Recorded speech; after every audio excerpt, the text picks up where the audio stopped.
In the United Earth headquarters, representatives of each nation sits in a circular manner, all facing a hollow display of a bipedal, eagle-like alien. The alien's bluish-black feathers that only covers its head, its piercing red eyes, and the brilliant blue silk-like garment it wears are nothing short of fascinating to the representative. In a slightly broken English, it spoke of an offer for peace and to ally with humanity. The Federation of South America, Zhang China, and several other countries received this message yesterday. We are to discuss the course of action we should take to communicate with these ARDHENs, as they call themselves. The moderator spoke, translated into many languages of the representatives by the room's AI. A discussion started among the attendees, each giving an opinion on how to approach this. We are not denying the aliens' offer of peace, but we should not be so quick and accept everything. This might be a diplomatic trap, the representative of Southern India said. We say to reject their proposal. What we are seeing might be an effort to turn us into cannon fodders for their wars. Besides, we have yet seen other aliens and their relationship with the ARDHENs. Representative of Federation of Eastern Europe answered, We will begin the voting. All agree to accept the offer of the ARDHEN. Nearly all countries' representatives raised their hands, even from the Union of Mars, Republic of Titan, and Europa Republic. Abstentions? The question answered by nearly a dozen raised hands, from the Republic of South Africa, United Korea, to the Kingdom of Mongolia. All against? The People's Republic of California, Greater Florida, Coalition of the Great Lakes, and Federation of Eastern Europe raised their hands. We want to impose veto power to reject the aliens. The People's Republic of California's representative is cut off before she can finish her sentence. You no longer have veto power, nor do China, Russia, France, or Britain. You no longer exists. The moderator is annoyed, thinking that she had forgot the second Carrington event that knocked out majority of the world's electricity and internet, the cause of the downfall of the old world's superpowers. The decision is made. We will be accepting the ARDHEN's offer, and we will be sending delegations to meet with theirs. We will discuss this in another time. Damn Americans. We got into so much trouble when they had veto power. Good thing we no longer give veto power to anyone. The moderator said to his aide as they walk out of the room. So, what are we giving those aliens when we meet them near Pluto? The aide asks as he walks behind him. We give them some good services, maybe some handmade swords and fabrics for their emperor. Those birdies seems to like gold and fine things like us, he answered as both entered an elevator. Yes, sir. Should we also send someone there to be our eyes and ears? The aide pressed the button for the ground floor. We will see after the first meeting. No use in offering them our special forces. They won't have us for their Imperial Guards right away. Yes, sir. Both of them walks out as the elevator reached the ground floor. Night falls in the Imperial Palace in Ardalis. The two-inhabited green and blue moon above shines bright, reflecting the light of their star. A hovering luxury vehicle pulled into the near-empty parking lot of the palace, before an ARDHEN in black and white steps out, the Minister of Foreign Affairs. The guard stopped him as he walks towards the entrance. May I see your ID? The guard asks, his right talon clutching the grip of a black plasma rifle. I'm the Minister of Foreign Affairs. I have something to tell the Emperor about, he said as he gives the guard his ID. Please walk in, sir. Sorry for the check. The guard gave his ID back before opening the metal barrier, only big enough for one to pass through. His steps are steadfast even though he is slightly anxious. However, he pushed his anxiety to the back of his mind as he entered the inner palace and faced the Emperor. Your Highness, the humans have accepted our peace proposal. Very good. Now prepare the delegation for our first meeting, and give them some fine gifts to show our good intentions. Golvan replied as a table is being set in front of him. Yes, Your Highness. The minister bows before he left. Your Highness, this is grilled lake fowl with fish eye sauce and camel horse cheese. the palace servant said as he placed the food on the table. Spicy, as per your order. Good. Now please let me enjoy my meal in peace. The emperor sits upright and pulls the table closer before taking some utensils and eating the meal. He nods in enjoyment as he chews the lake fowl's meat.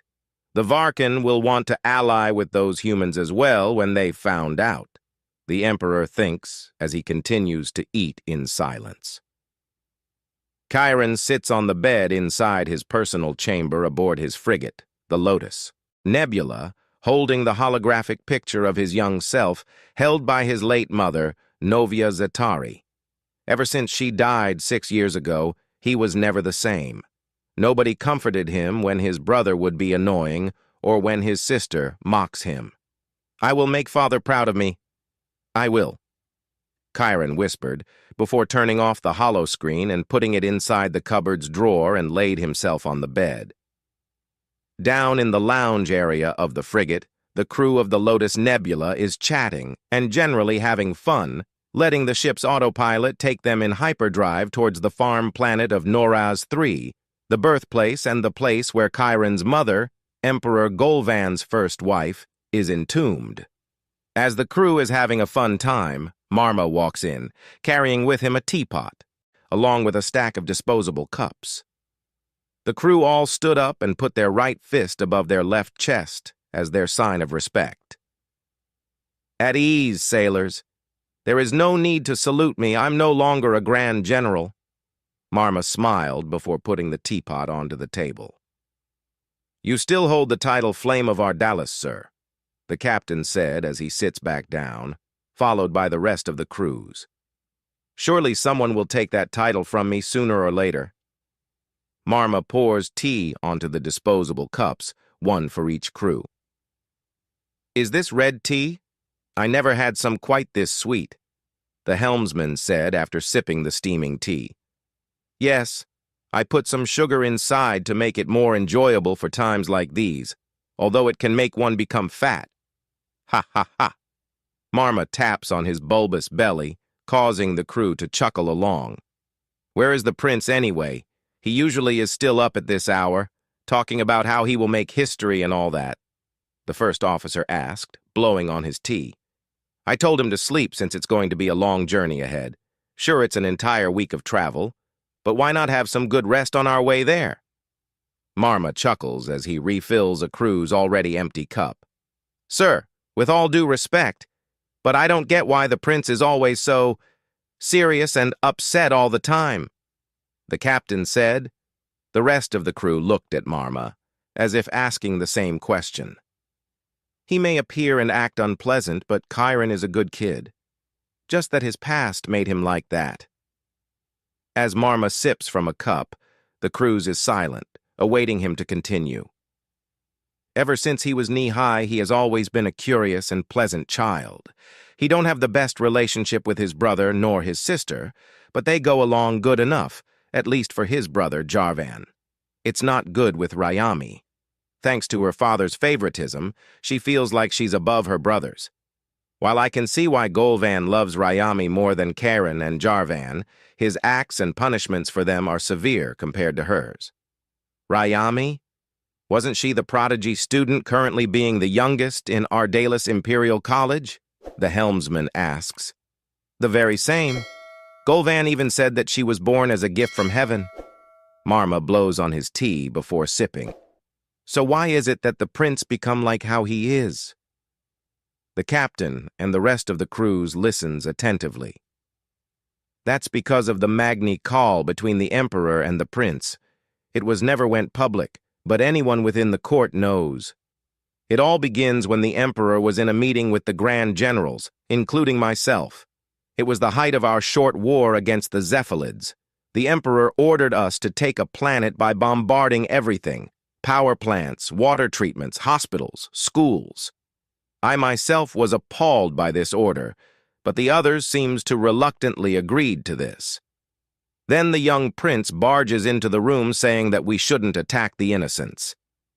This angered the emperor, so much that he declared Magni Call against his own son. The young prince begged him for forgiveness, but the emperor didn't care. He said that this will be his punishment to go against the will of the emperor, and he will learn respect. All of the generals, eunuchs, and officials in the palace watched that Magni call. I couldn't keep my eyes when the young prince tried his best to defend himself against his own father. It all ended when Golvan struck his son's face with his sword, giving him that scar you see from above his right eye down to his beak.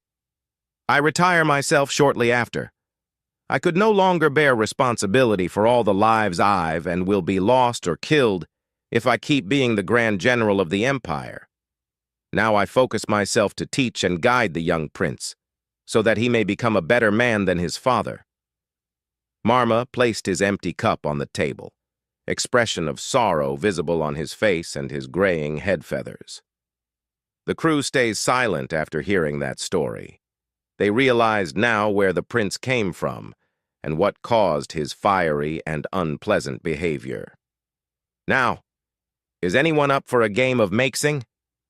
Marma pulls out the board along with 2 bowls of black and white beads, smiling as he does so.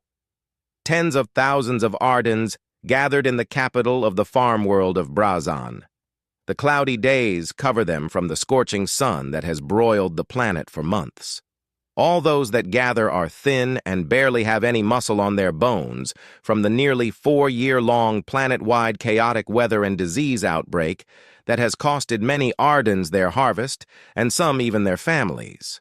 Corn, rice, grains, and fiber along with red wheat are the cash crops of the planet, along with the milk, meat, and leather of quadrupedal mammal called cowhorse, and the goat-sized flightless birds called prairie fowl and the eggs they produce. But for years, the usually predictable weathers have turned chaotic and caused the harvest to fail and the subsequent lack of animal feed killed many of their livestocks. But it's not the death of livestocks, nor the lack of harvest that have pushed these Ardhens over the edge. Rather, it's caused by the death of many of their children from disease, caused by the crazy weather and lack of food for the people. The Empire's taxation of its farm worlds had robbed the people of what little food they had if they couldn't pay the already heavy tax in rounds or talents. The night before, 106 of their children and 49 adults succumbed to disease and starvation, putting the total children death since the beginning of the 4 years calamity to 652,587, while the adult deaths reached the staggering 393,023. Medicine is scarce, and those who could even afford the medicine has to wait for days or weeks for it to be delivered from the manufacture worlds. Miradzan Balkan, the local head priest of the Heaven's Shrine, have been with these people. Year after years he saw what they have gone through. Entire family died from starvation. People once well off now left begging in the streets, and many thousands of parents losing their children while they themselves hadn't ate in days. He have had enough of the Empire's negligence of its people, the tyrannical and corrupt officials and their posse. Oh, people!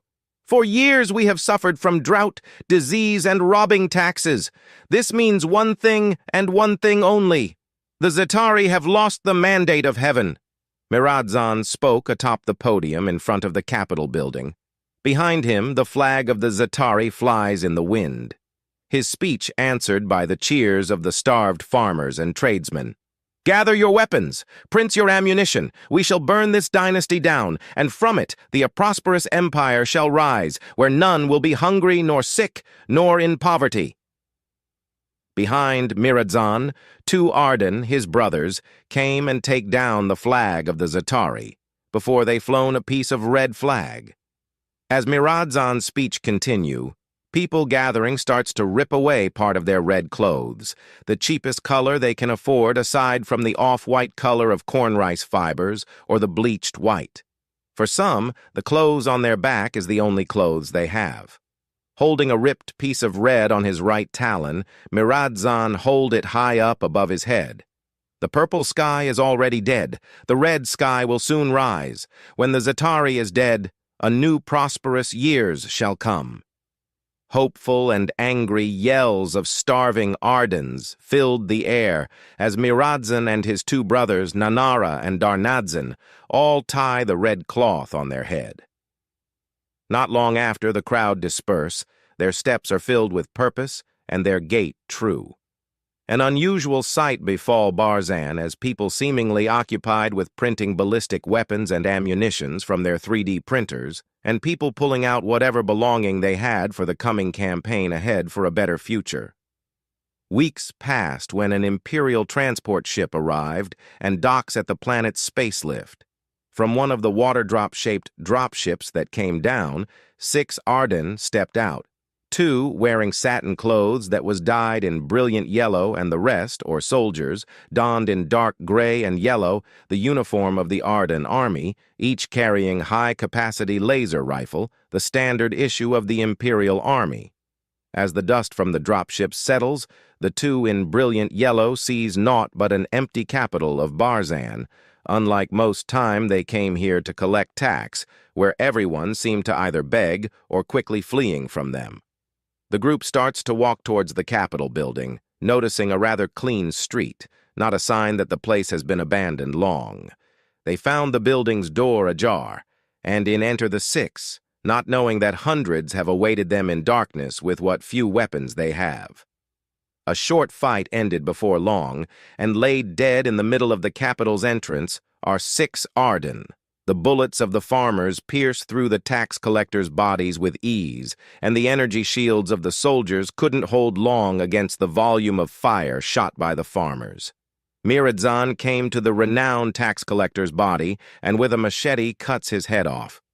Walking outside of the building carrying the head of the tax collector, he is welcomed by the cheers of thousands, all wearing something red and all carrying the ballistic weapons they use to hunt or ward off pests and predators. And so, the Redcoat Rebellion has begun.